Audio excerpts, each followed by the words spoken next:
Hey guys, I know we're doing things a little different. I am going to do a screencastify this time. I wanted to help you with Act 2, Scene 2 of A Raisin in the Sun.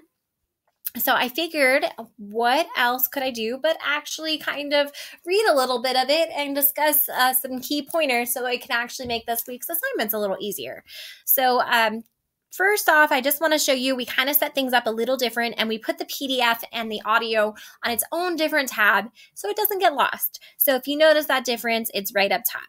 All right, so I'm going to click on the PDF. And again, we're reading Act 2, Scene 2. It might take a moment for this to load. If you have your book, this starts on page 96. And then I believe on the PDF, it's 563. Let me kind of scroll down here to see where we're at. Hold on. And you can make this bigger. I know I make this bigger too. Hold on, bear with me. We're almost there. And as we're getting started to read Act 2, Scene 2, I do want to remind you of a couple of things that went on in the last scene, because we're definitely going to be dealing with those in this scene. All right, we are almost there. Okay, yes, right here. So we left Act 2, Scene 1, that was last week's reading, with quite a bit going on with the characters, especially with Walter towards the end. And that's really going to carry over to this scene. So this is right before, and this is 563, right before we start this week's reading. We will see even like a comment that Walter makes after Mama comes in and she announces to them that she used the money from the insurance policy to put a down payment on a house for all of them. And really that is a house that she has like the room set up and everyone will have a little bit more space. It is in a nicer neighborhood. However, the neighborhood is a neighborhood that has been primarily all white up to this point. And again, even though like segregation is over, there is still this awful prejudice and racism that's going on at the time. So there is going to be some issues there. Also, Walter wanted that money to go towards his dream of owning a liquor store. He wanted to use that on this and maybe hopefully he wants to prosper that way instead of just buying a house. So this is just the last line before we read today's reading. And Walter, even as he's kind of finishing up that conversation with Mama, it says, crosses slowly to his bedroom and finally turning there and speaking measuredly. Now, again, that's a stage direction. So normally if we were watching this being performed, that wouldn't have been read aloud. And he says, what you need me to say, you done right for? You the head of this family. You run our lives like you want to. It was your money and you did what you wanted with it. So what you need for me to say was all right for. And then it's bitterly to hurt her as deeply as possible. So you butchered up a dream of mine, too. You, who is always about your children's dreams.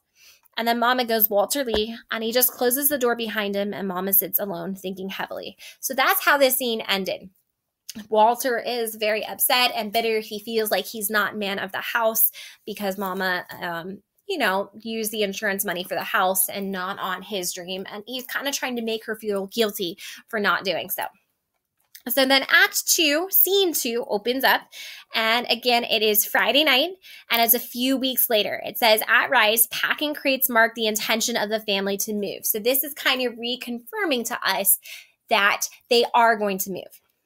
We have Benita and George coming in, presumably from an evening out. Now again, friendly reminder here, we've got Benita. She is kind of dating two different people. She is dating a guy who gives her the Nigerian robes, and then she's kind of dating George, who is more of a scholar. He's a little, she even says he's kind of snobbish and shallow.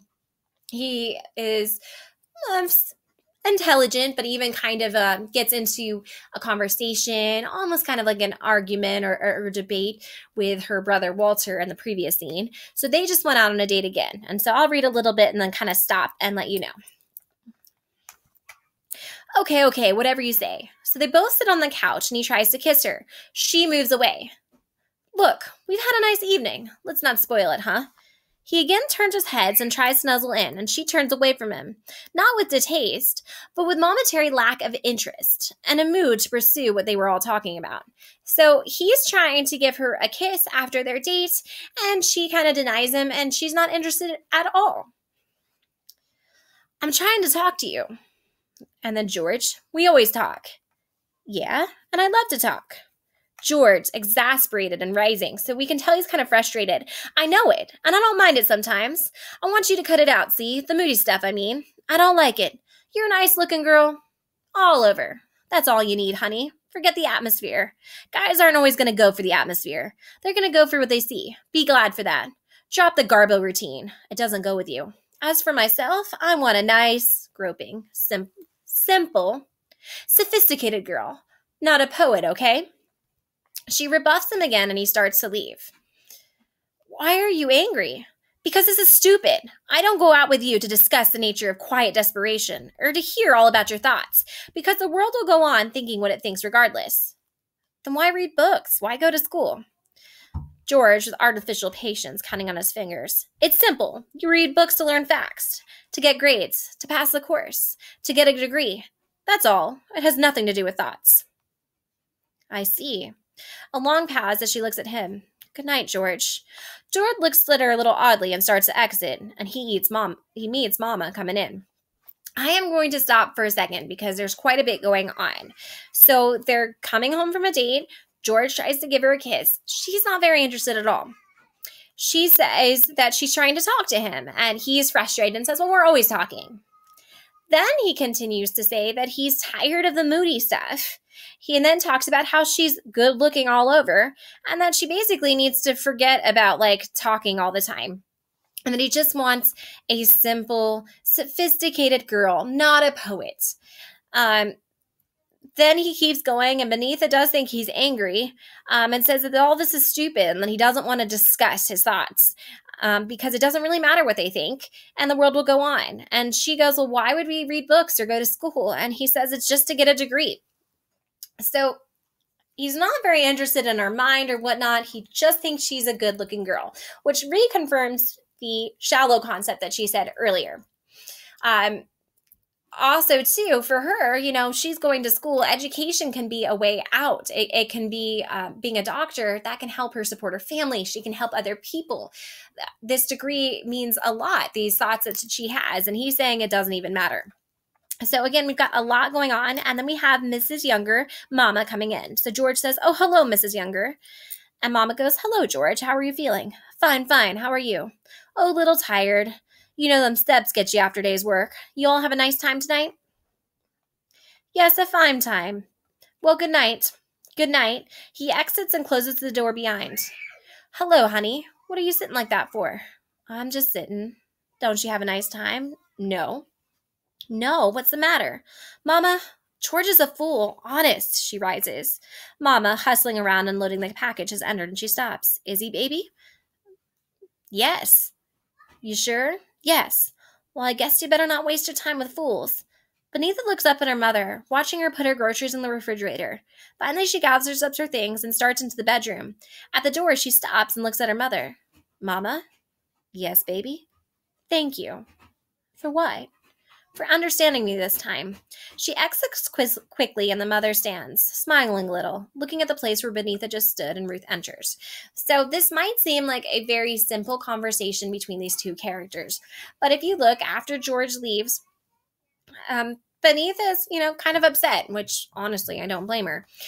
So when she starts to talk to her mother about it, she says, her mom says, didn't you have a nice time on our date? And she says, you know what, this George is a fool. And her mother responds and says, are you sure she's a fool? And Beneatha goes, yes. And so the mom goes, well, then you better not waste your time with him anymore. And then Beneatha thanks her mother. Well, she's thanking her mother for understanding her. Because think about it. A lot of people might assume that this is a great opportunity for Beneatha. Here's a rich man. She could get married to him. This could help her with her financial situation. And you know what? He doesn't treat her the greatest in terms of at least wanting to know her mind and wanting to know that aspect of her, which is very important to Beneatha. So when Beneatha says that she thinks he's a fool, Mama's actually agreeing and saying, hey, don't waste your time. If that's what you say, I support you and I stand by you. And so that's actually an important kind of way that they're making peace in their relationship because she feels understood. Now, I'm not going to keep reading, but as we go on, you will see another character. Her name is Mrs. Johnson, and she is definitely, she's a neighbor. She's very nosy. She's going to overstay her welcome, and she's going to make all these comments about the family, and she's kind of just quite rude. So as we'll see kind of what type of people Mama and the different characters are, of how they deal with her, and we'll see what's going on. As you finish up the scene too, we will see what's going on with George. He's having some issues. And then there's going to be a shift. Think about what causes this shift in him. What is going on? And then he kind of makes some promises. Do you think he'll fulfill these promises? Or do you think he's going to fall short? So again, you only have a few more pages to read. I hope that this is kind of one of my very first screencastifys. I hope that this helped you. If this is something you'll like, maybe I'll continue reading the rest of it, but I just wanted to get you started. So there's just a couple more pages left as you continue. And again, read and complete your discussion questions. Again, do not forget that textual evidence. It's right here in front of you. If you have the PDF too, you can try to copy and paste it over. Just let me know what page number you got on it. All right, guys, please let us know if you need anything. I hope this helped. We miss you all terribly. Again, feel free to email us. See you guys later.